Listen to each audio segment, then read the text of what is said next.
Try to get a little before video of how sloppy the steering is in this thing. So as you can see, you got to rock it pretty good to kind of correct, and then the steering box fights you in the corners. So it's hard to explain, but it's like it's notchy, and then it kind of wants to push back against you. But you can tell how much I'm having to move the wheel. So hopefully the new steering box, links down below for everything, will be the cure. I'm pretty sure it will. Pretty confident about that, but we shall see.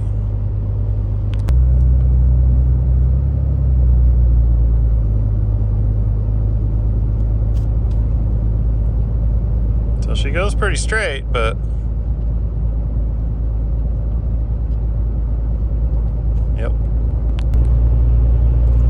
Alright guys, it's been a couple days since we did the swap. I got the steering wheel centered up last night, adjusting that drag link or whatever that top tie rod bar is, but you can see it's really tight. So definitely an improvement, worth the money. This road's kind of crappy and rough, in case you can't tell, but yeah, definitely happy with the outcome of this. It was worth every penny.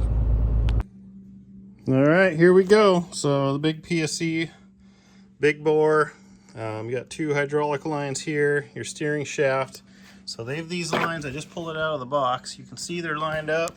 You can see they're lined up. They don't want you to turn this or anything. And the note says to have your steering wheel straight and your wheels straight. So it should go right back on the way yours came off. So this is going to be the process. So first thing I'm going to do is crack this nut loose underneath here. Got my wheel straight. I need to double check my steering wheel. I haven't looked at that yet.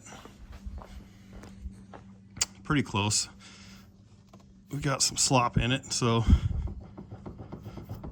I'm hopeful that'll be gone when we get started. But this one also had, it was kind of notchy when you turned, and on corners it would kind of fight you. So something to note, this is supposed to cure that as well. So I might fire it up, get that perfectly centered, and then we'll get on with the process. So there's 3 bolts here in the wheel well. They say if you take the inner liner off that you can reach the fittings on top easier as well. So I might give that a shot, or at least the front half enough to where we can get in there. Then we're gonna drop the arm off of the steering box. I can't tell where I'm pointing.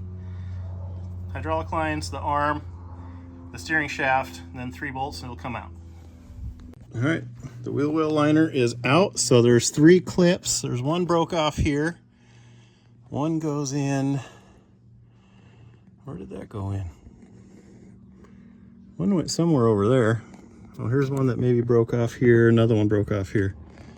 I swear there's another one that went in there somewhere, but anyways, and then there was, I took the screws out of around the wheel well, and it just kind of fits into down here, so you don't have to do anything down there. But now we can get to those hydraulic lines, which are going to be maybe a little bit of a pain in the butt. Maybe the steering shaft too. I'm kind of thinking we can probably, let me get my light. Kind of thinking maybe we can turn the steering to get that bolt out and then put it back to where it is to remove the shaft, because that would make things pretty simple too. So anyways, and then those 3 bolts. So hopefully it won't be too bad. Well, I was looking into taking the nut off, and from the research I did online, people are saying it's 1 5/16". Should be the nut on the gearbox, but it is definitely nowhere near that. I think obviously it's supposed to be metric, but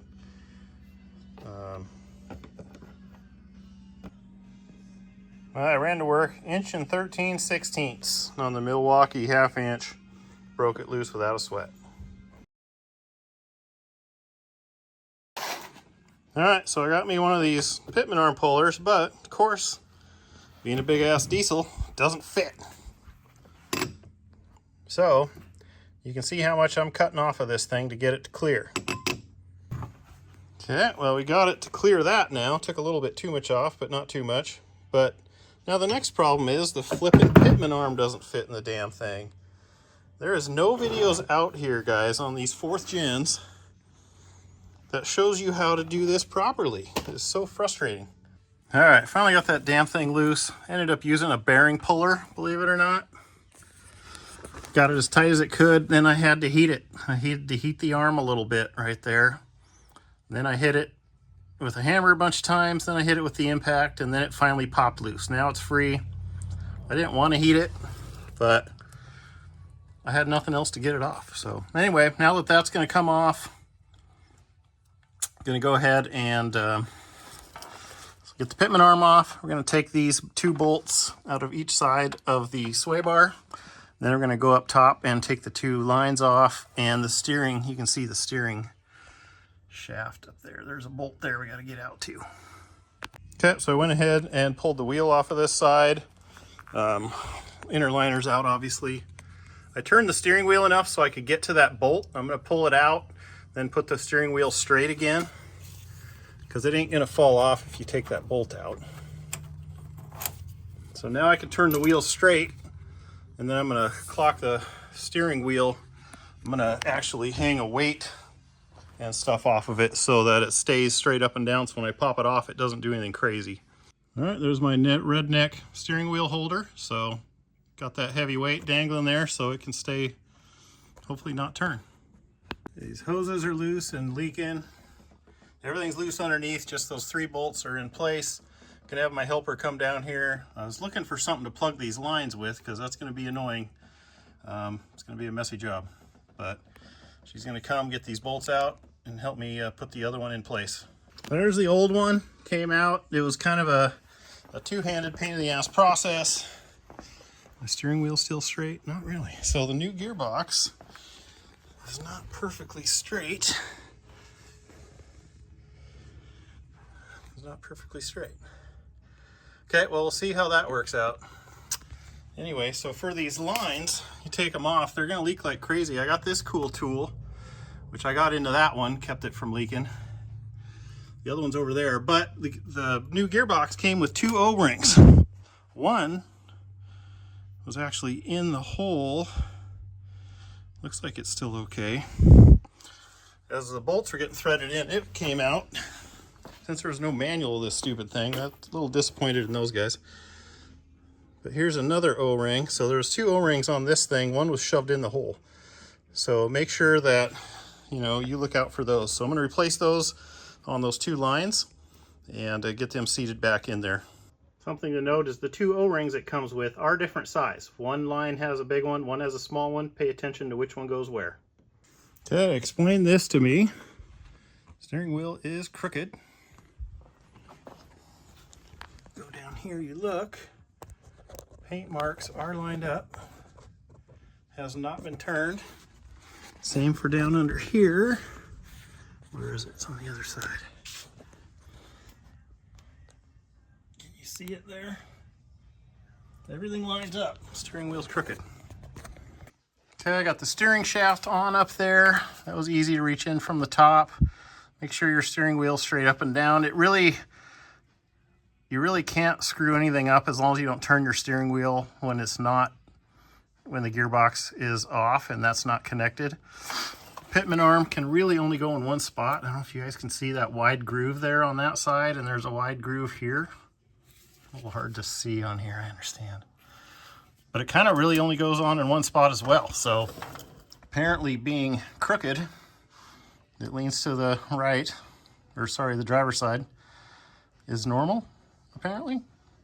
So I did some research on the Cummins forums, and they claimed that that's how it's supposed to be. So time will tell. The steering wheel is straight, and the wheels are still straight from when I drove it in here. So if not, there's that thing you can adjust it with. But I'm going to get that nut on there, and just got to torque everything down and clean up my mess and put the wheel on. So, and then we got to bleed it. So when we bleed it, we're not going to run it. We're just going to run the wheel back and forth and check the fluid for bubbles and top it off. All right, so here's the torque specs. The steering shaft, the little one single bolt for 36. Steering box, the ones through the frame are 145 foot-pounds. The pitman arm is 225. The sway bar I've not found yet. I tried to turn it and torque it, but you can't do that until it's either probably running or maybe the wheels are on the ground. But all the bolts are in, everything's tight. Sway bar ones, I'm not sure. I'll add that in later. So what we're gonna do now, here's power steering fluid. We'll see what we got going on here. So we're just going to turn the wheels back and forth from lock to lock and just get all the air out and get the fluid down into that new pump. Do not start it, just turn it lock to lock. So we're just going to be in here turning the wheels one way and another all the way until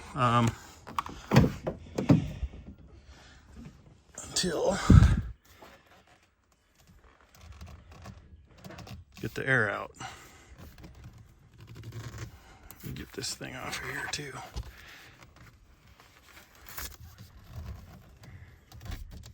There's a lock. Let's go and see what it looks like. We don't want to put more air in it by running it out. You know what I'm saying? So just going to do that, check it, do that, check it. Do it a bunch of times till we get the air out. All right, I turned the steering lock to lock to lock to lock. Did it a bunch of times. I put over a quart in here. So here's what you're going to run, some ATF plus 4. This is what I put in here. It did drain it all the way down once. Then I put a quart in, and now we're a little bit over. There's probably still a couple bubbles. You can see the min-max there on the side, so just a smidge above the max. I'll go for a drive and keep tabs on it and see what happens, but at this point I think we're good to put the wheel on, and everything is torqued other than the big nut on the pitman arm. We'll do that once we get the wheels on and back on the ground, and then it'll be test drive time and see if this was worth the $1,000. Okay, road test. I know it's dark, but that definitely feels better. Steering wheel is off crooked, like I knew it would be, so I'll have to adjust that. But so far, initially, a little movement. So it is definitely better, 100%. We'll have to get it on the freeway and get it somewhere with the rough road and do a little test. So I'm just going to drive around the block here, then go back and check the fluid level and see what's going on. But so far, definitely an improvement. All right, little road trip complete. We're still, looks like we're a little bit over full on the fluid, so that's good, but not gonna lie, she drove way better. Nothing's leaking. We'll check it in the morning, see how things are going. Just gonna have to adjust my steering with that link there because it's not centered. Maybe that has something to do with how sloppy it was before they messed around with it. So we'll do some driving tomorrow and kind of show you how much better it is. All right, guys, it's been a couple days since we did the swap. I got the steering wheel centered up last night and adjusting that drag link or whatever that top tie rod bar is, but you can see it's really tight. So definitely an improvement, worth the money. This road's kind of crappy and rough, in case you can't tell, but yeah, definitely happy with the outcome of this. It was worth every penny. So like, comment, subscribe, check out the links down below if you're interested in anything, and appreciate you guys watching this. There'll be lots more great content coming. Catch you on the next one. John VH Life out. How sloppy the steering is in this thing, so, but you can see it's really tight.